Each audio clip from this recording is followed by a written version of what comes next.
I'm Carla Reeves, and this is Differently, the Lifepreneur podcast. I'm a hyperachiever turned lifepreneur, and after a decade of coaching ambitious leaders, I'm convinced we are far closer than we realize to what we deeply desire, and it's a willingness to do differently that can change everything. This podcast is for the everyday leader ambitious for a rich, out-of-the-box life. This is your weekly nudge and reminder to take a risk to build a life that is uniquely bold, authentic, and in alignment with your deepest values.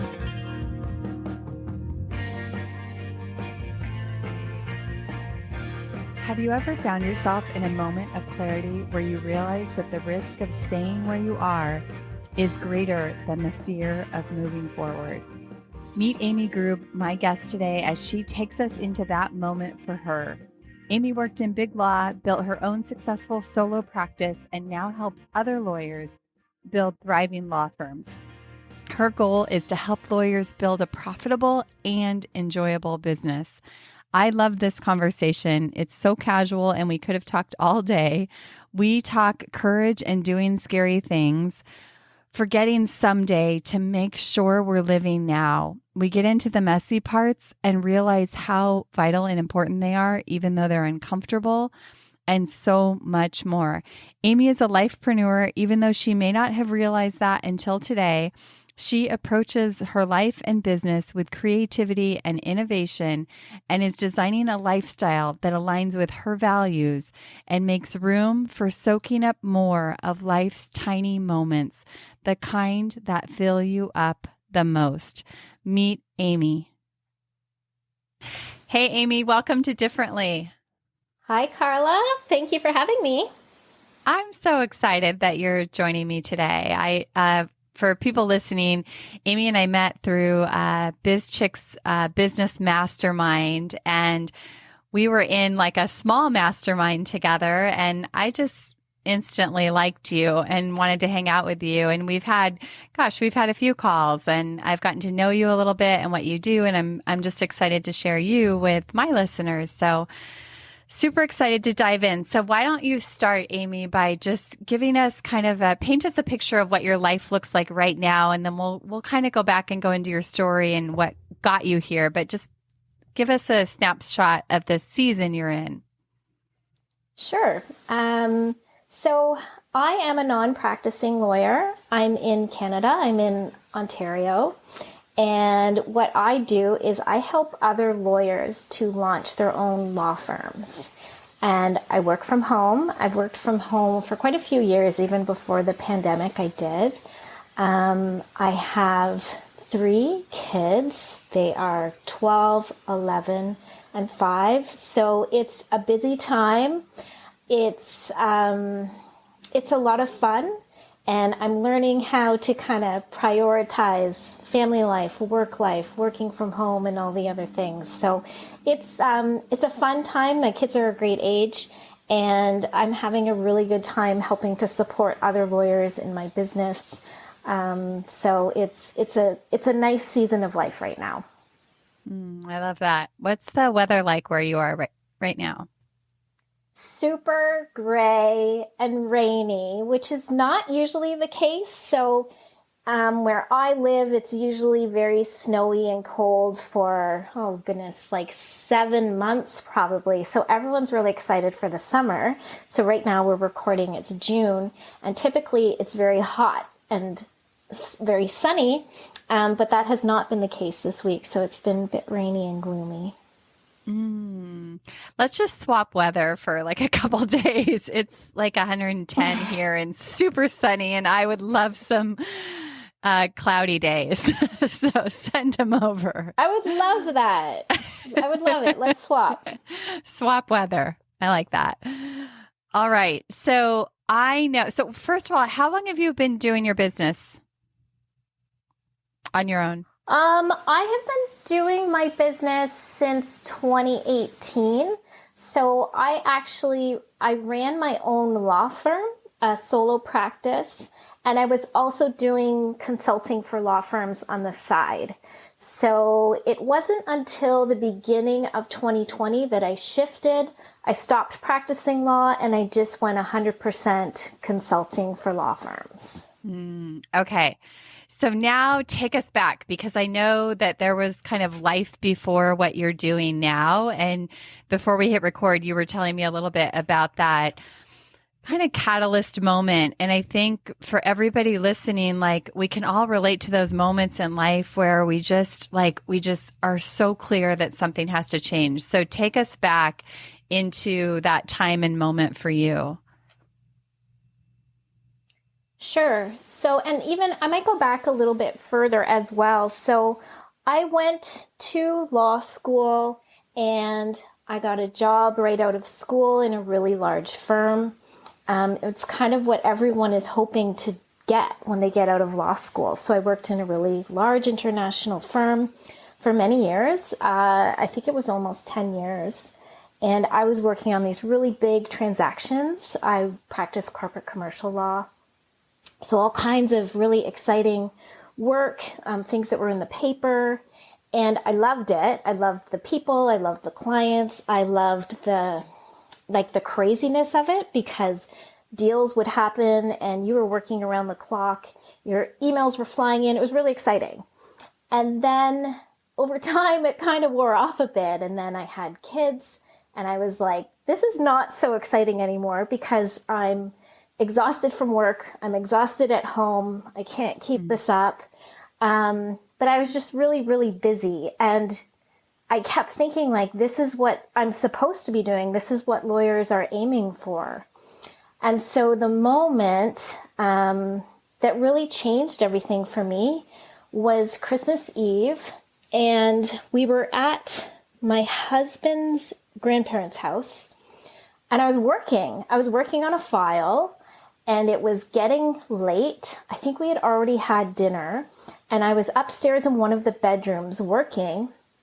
And I could hear my kids, who were quite young at the time, downstairs.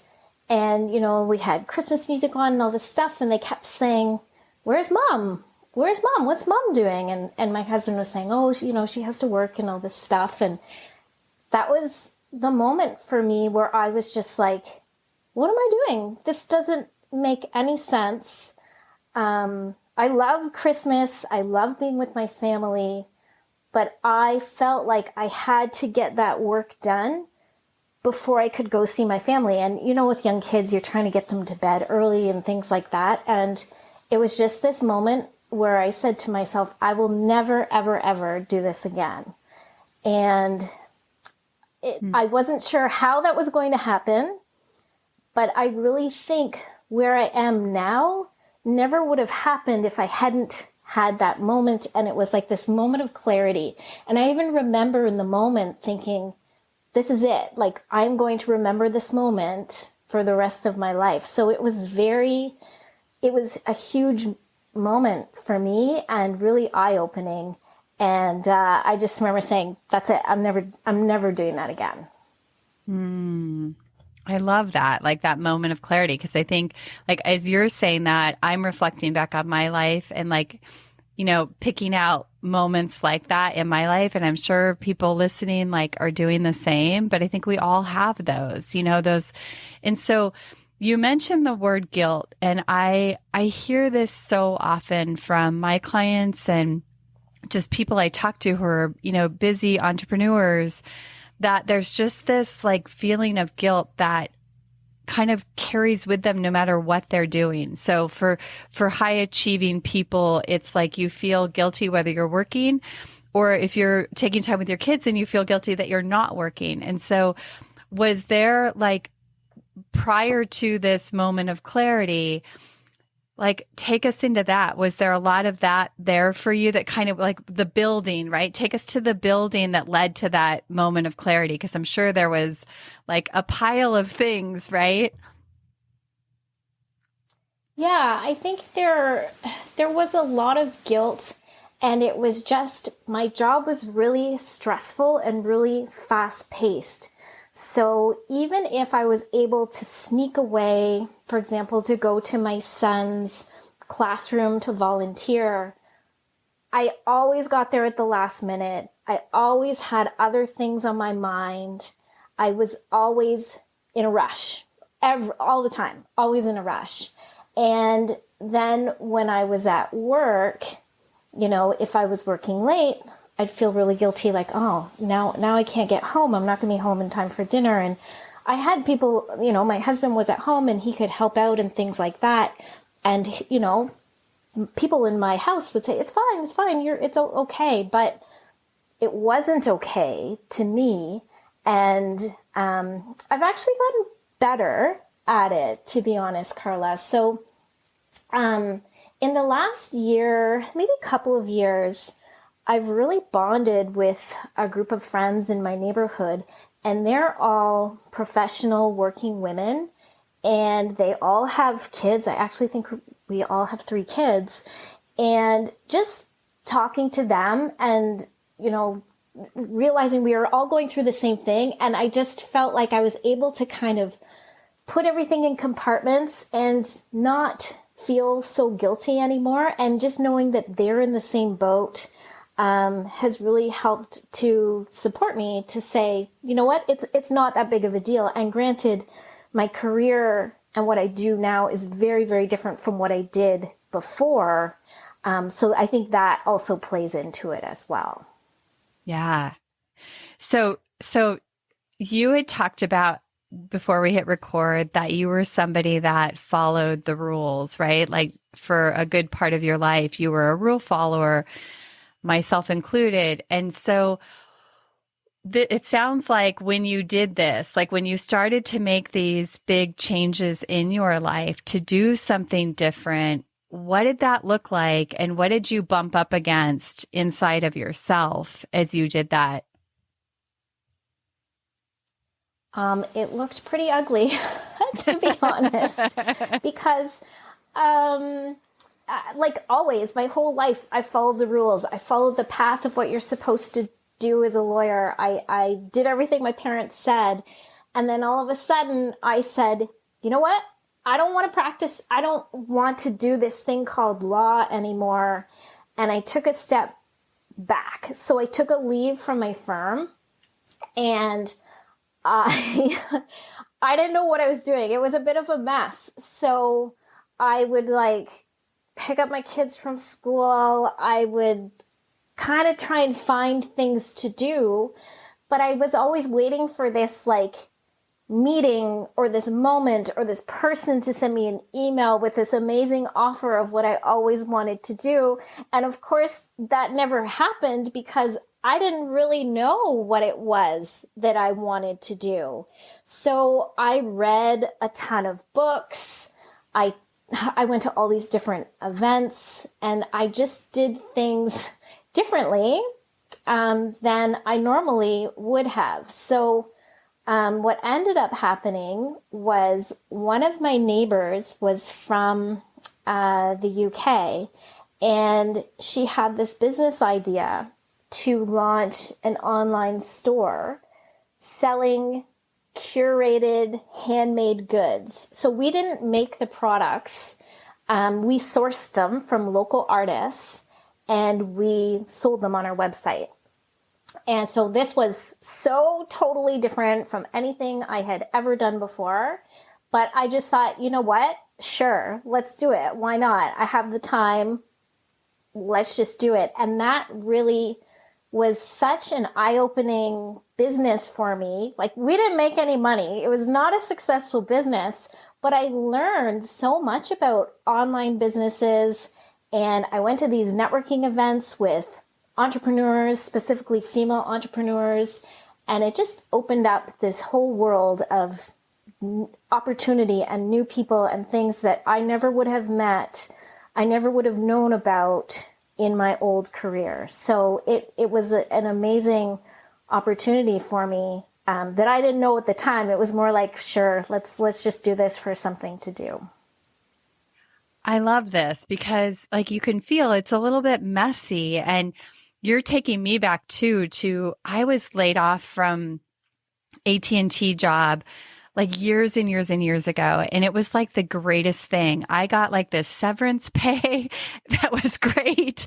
And I can't even remember. I think it was like 7 months or something of pay. And that's when I kind of launched into the entrepreneurial world, not having a clue, and did crazy things like a girlfriend and I did website design for a little while. And then I went in and like organized houses with her. And like you, we made a little bit of money, but not really any money. But I learned so much. And I learned that I loved this entrepreneurial spirit and vibe and lifestyle. And that was such a catalyst, but it was super messy. I mean, it didn't look perfect at all. But those were like important moves that I had to make in order to, eventually kind of land where I was going to stay. And I think that for people listening, like what I want them to hear in your story is that, doing differently and doing big, scary things, it doesn't really, I mean, sometimes there is that one move like you made, like I'm leaving, right? But then there's like a series of smaller, bold moves. It's not all big, scary moves. It might be little, small, scary moves that ripple over time, and you build muscle and you get better at it and it gets easier. Would you agree? Yeah, I definitely agree with that.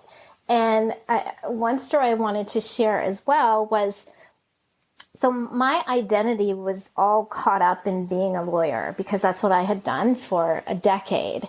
And I remember speaking with a friend I knew. She's the mother of one of my son's friends. So I knew her kind of well, but not super well. And she was a partner at a very large law firm. And so she said to me, what are you doing these days?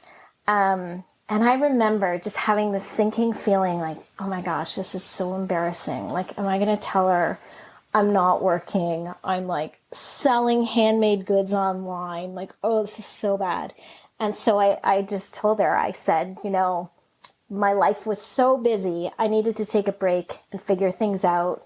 So I'm walking the kids to school. I'm doing this, I'm doing that. And honestly, her reaction was amazing. Like, her jaw hit the floor and she said to me, I wish I could do what you were doing.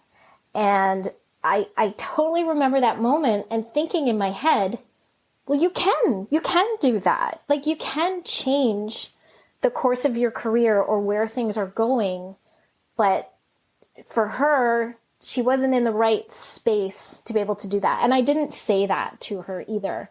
But I think in the legal industry specifically, we get really caught up in this is the way things are supposed to be. So for someone to stop practicing or to even change practice areas, we get really caught up in what other people are thinking. And so it's so important to check in with yourself, because if we only have this one life to live, we might as well make it our best possible life for us. And so it's hard, but I really try not to think too much about what other people are thinking about me or what people say. And to be honest, I don't think they're really saying anything. Or if they are, they will say to me, I wish I had done what you did. You really inspire me. These are the messages that I get from people fairly regularly. So my mindset has changed a bit, and that I'm not afraid to tell people what I'm doing anymore, because I really love what I'm doing and it feels really genuine to me. That's so beautiful.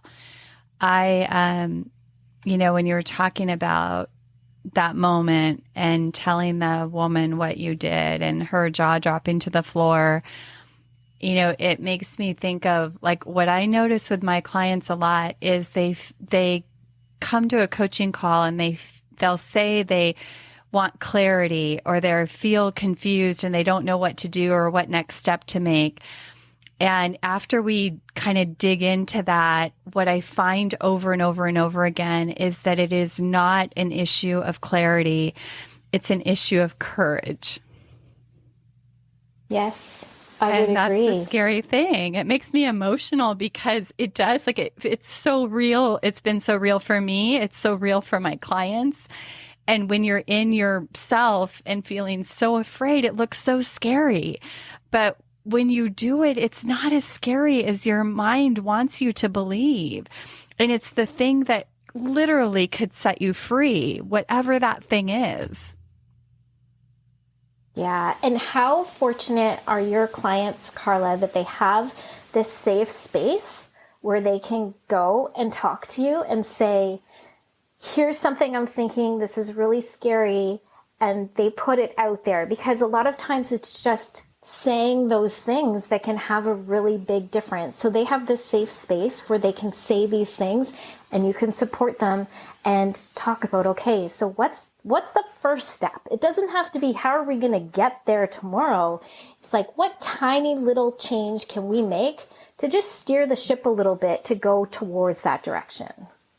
That's exactly right. It's the series of steps. Okay, there's so many places I want to go, Amy, but I want to circle back to you said I was waiting for that email or that person to show up and like basically give you permission to do the thing that you already knew you wanted to do. And I did that for a lot of years too. And so I'm thinking that people listening probably have felt that too. But for years, I would like go to these big coaching events with like a coach that I really respected.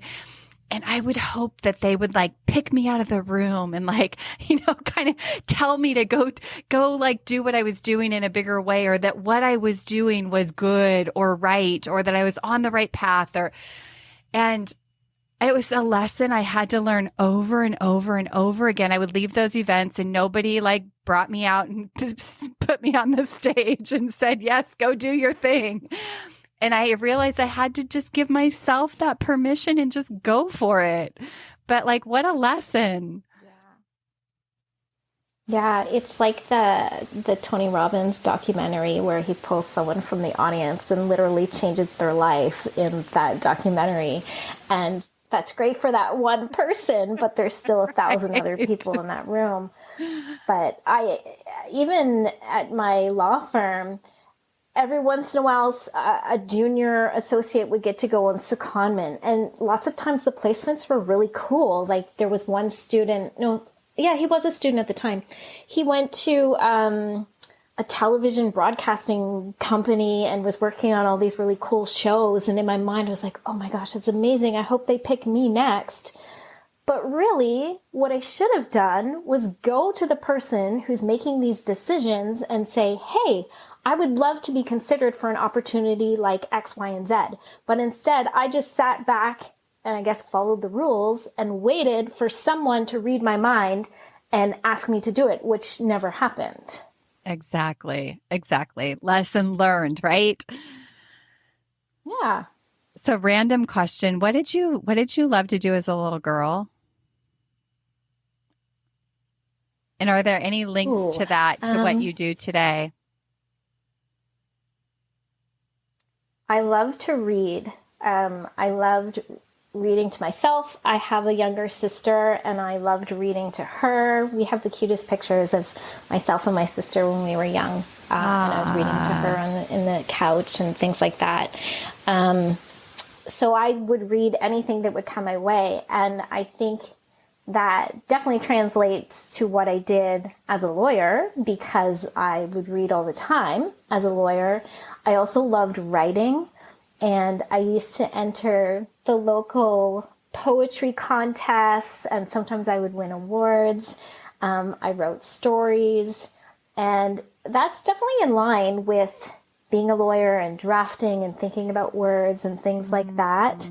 I love that. Even now, yeah, even the business that I do now, writing blogs or writing emails, I'm quite active on LinkedIn. And so even just, I really like writing LinkedIn posts, and sometimes I help my clients write posts as well. And I do love to read. I make sure to read every day. So yeah, it's interesting how the things you like when you're a little kid still translate as you're an adult and grown up. Yeah, I love that. I always think there's threads to that. I when I was little, I had like a radio show. And then my girlfriend and I, it was like Car and Mars. I don't even remember what it was called, but we would do like a radio show. And I never ever saw myself doing a podcast ever. But I had that memory one day, like, oh my gosh, I was doing a little radio show as a kid. So I think there are clues. Amazing. Yeah, I think there are clues back to when we were little. Okay. So tell us about some of your, like moments along this journey of your practice that you have today or your consulting business that you have today. And then I definitely want you to share about that. But take us through some of those moments that kind of led to the development of what you have today, like either internal milestones that you made or external milestones. So when I left my large firm, I took some time, like I mentioned, and then I met a whole bunch of entrepreneurs, and they found out I was a lawyer, and they got really excited and said, "Hey, can you help with our legal work?" And I would say, "No, I'm not practicing." And then finally, I had enough people asking that I was like, you know what? Maybe I can do this. Maybe I'll just do it on my own, and I'll call the shots. So I started my own practice, but oh my goodness, Carla, like leading up to it, I had so many questions about how to run a business, how to open a bank account, how to find clients, like just so many questions. And then on top of that is lawyers are regulated by the Law Society. So all lawyers are in fear of getting in trouble by the Law Society. So there was this added pressure.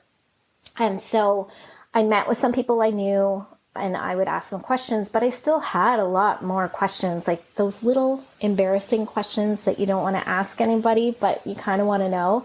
And I would Google them and try to figure it out. But there wasn't a great resource online to go and ask questions. So I thought, you know what, I'm just going to start a Facebook group. I'm going to invite a bunch of people I know who have their own practice, and we can ask those questions in the group.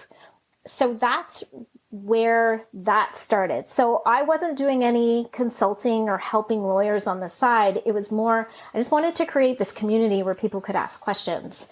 And then people started telling other people about it. And so the group grew. And then people started sending me messages saying like, hey, can you help with this? Can you help, can you help me with LinkedIn? Can you help me? I'm launching my practice and I just want half an hour of your time or something like that. And so that's sort of, when I realized, okay, there's a need for this out there and I can provide this service. So then I was doing the consulting and practicing at the same time. And that was it was great, but it was really super confusing for my market because I'd be talking on LinkedIn about legal contracts and then I'd be talking about launching a practice. And I loved working with lawyers. I loved helping them. In the legal industry, we have a really big problem where a lot of women are leaving law. And so we have way more women. I think it's like the percentage of women graduating from law school is more than men, but give it a few years and there's way more men than women. If you follow what I'm saying. Yeah.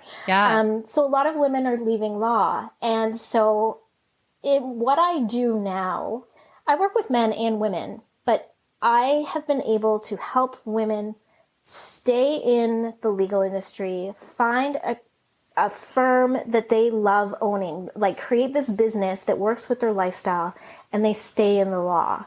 And that has been so fulfilling for me. And I mean, I never intended to do that. It was just trying out all these different things, talking to people. And like you had said, like you did organizing people's houses, you did all kinds of different things. I did a ton of different things too when I first started. And you just kind of you feel out what resonates, what you're really good at, what you love doing. And I think it's really important to follow your heart and follow what you really love.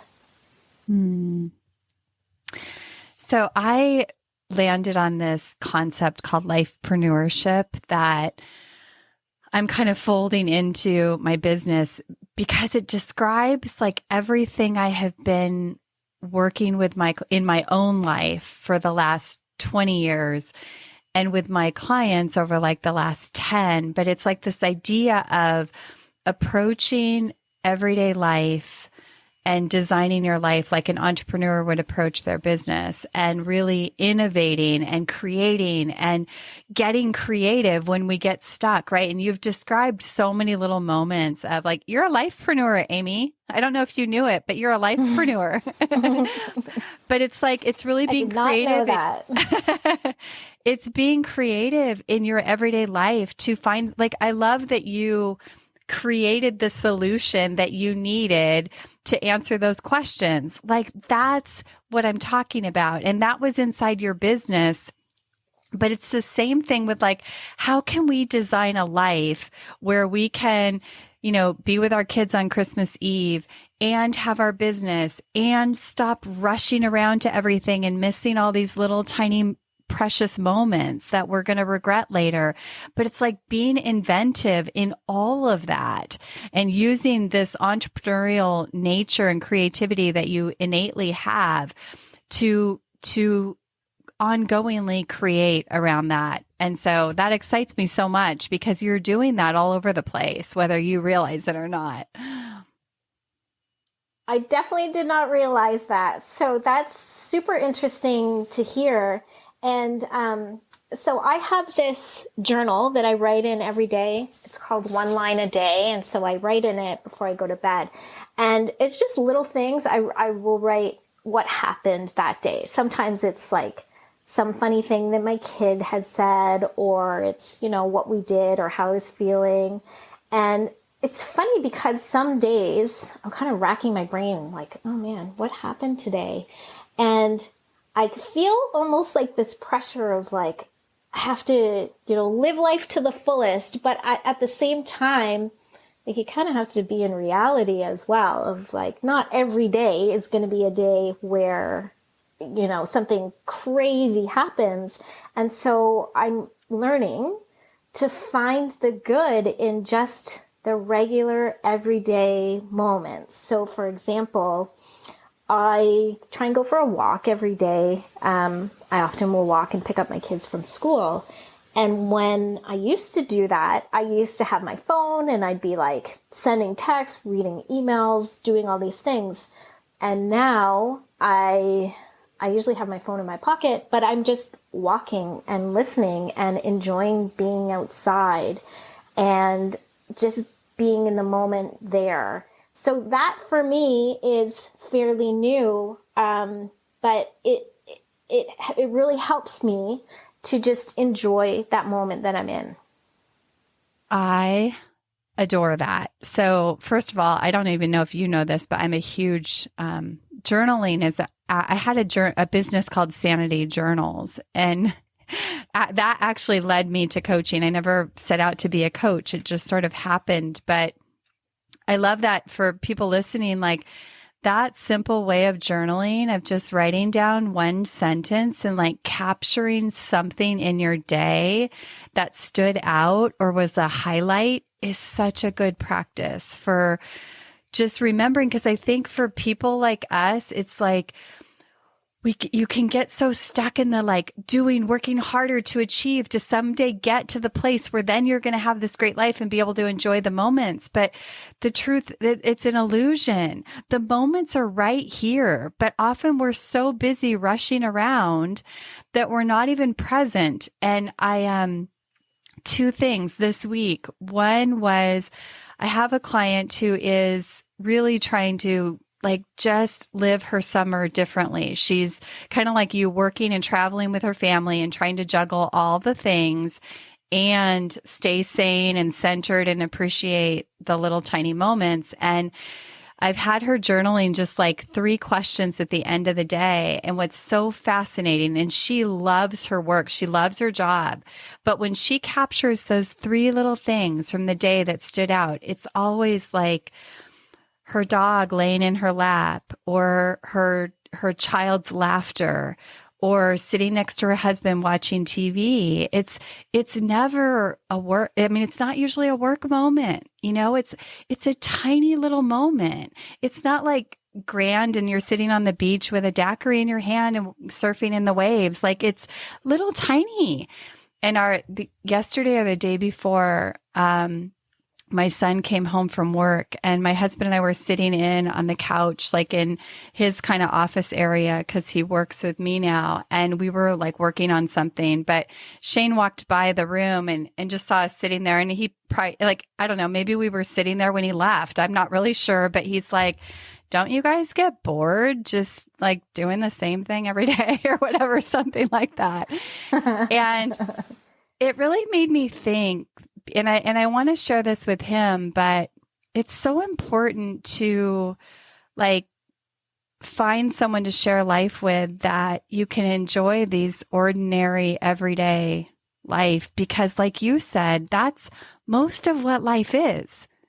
And so you've got to be able to like pick out those little tiny moments of like, I'll watch a bird like fly in and feed its baby in this little birdhouse outside, but it's like, it's those little tiny things. So I love that you said that. I can so resonate with that. I love that so much. And so when I was younger, I was so guilty of saying like, okay, when I graduate law school, then something's going to happen. Or like, when I was planning for my wedding, I was like, oh, after we're done planning for the wedding, then we'll do this. And everything was like pushed back. So it's like, what are we doing here? Are we going to say like, okay, when we retire, then we're going to go out and have fun? But having that journal, and it's so simple. It's one line, like it takes me 20 seconds. That has helped me to tune into those little tiny, tiny moments that make up a whole life. Yeah, because it's those little moments that over time are your life, right? So if you can focus on making those good, like you start to build a different kind of life. And that's what you've done, Amy. Like I love hearing your story. Okay, we could hang out here all day, I'm pretty sure. So let's do it. But no one's going to listen to us. The all day podcast. Okay, so let's come full circle. I don't think did you describe everything about how you're helping people today? I think you kind of did, but if there's anything you want to touch on that you didn't, and then I want to hear like your why behind that, because I know you have a big why and a big heart behind that. So I'd love to peek into that, and then tell everybody where they can learn more about you and find out about what you're doing and all that good stuff. Sure. So I run, it's called Grubb Legal Consulting. And what I do is I help other lawyers to launch their own firms. And so what that means is sometimes it will be one single lawyer who's working a law firm or they're working in-house and they want to start their own practice. So I'll help them. We'll map out all the steps that need to happen. We'll talk about different ways they can bring in new clients if they need to hire help. So it's really just laying the foundation to have a successful launch and then map out the next 6-12 months going forward. I also work with groups of lawyers because sometimes lawyers will leave their firm as a group and set up a boutique practice. And so for those lawyers, they're often very, very busy. And so I do a lot of the implementation myself. I'm a certified consultant for a software called Clio, which is in the legal industry. So I will go in and set up their Clio and help hire, do all sorts of things for this group of lawyers. In terms of my why, I touched on it a little bit before about all of these high numbers of women who are leaving the law. And even there are a lot of really, really unhappy lawyers. So I worked in a firm and so many lawyers were not happy with what they were doing, but they felt really stuck. They were on this hamster wheel. They felt like they had to do this day in and day out until they retire. And I love being able to show people that there is a different way of doing things. And it's not as hard as you think it's going to be. And yes, it's scary, but you can do this. And so I love helping lawyers who are ready to make the jump to say, okay, I've got you. We're going to do this. We're going to set up this practice that's really in line with this life that you envision. So that's my why. And in terms of getting in touch with me, I'm very active on LinkedIn. So you can find me at Amy Grubb on LinkedIn. And my website is grubblaw.ca. So it's GRUBBLAW.ca.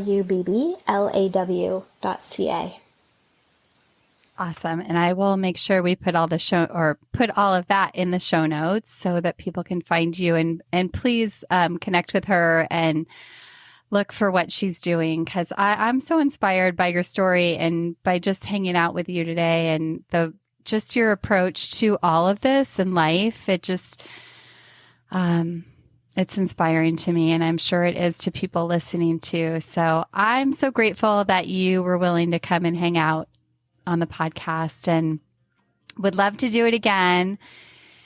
And yes, so thanks for being here. You're welcome, Carla. This has been so much fun. I think you are just such a positive person, and it's been so great getting to know you over these past few months. And so I really appreciate being on the podcast. This has been great. Thank you. Awesome. Have a great day, everybody.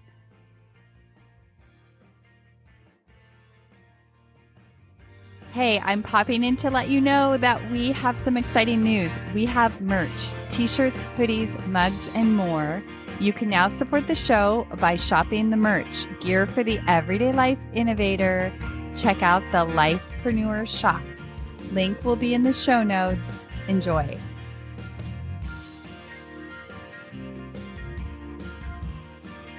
Thank you for tuning in to this episode of Differently. I hope it stirred your thinking, and I invite you to take one inspired action from something that stood out to you. If you want to hear more conversations like this, hit follow on your favorite podcast app. And if this episode could impact someone you know, please share it and pass it along. Remember, new episodes drop weekly. See you next week.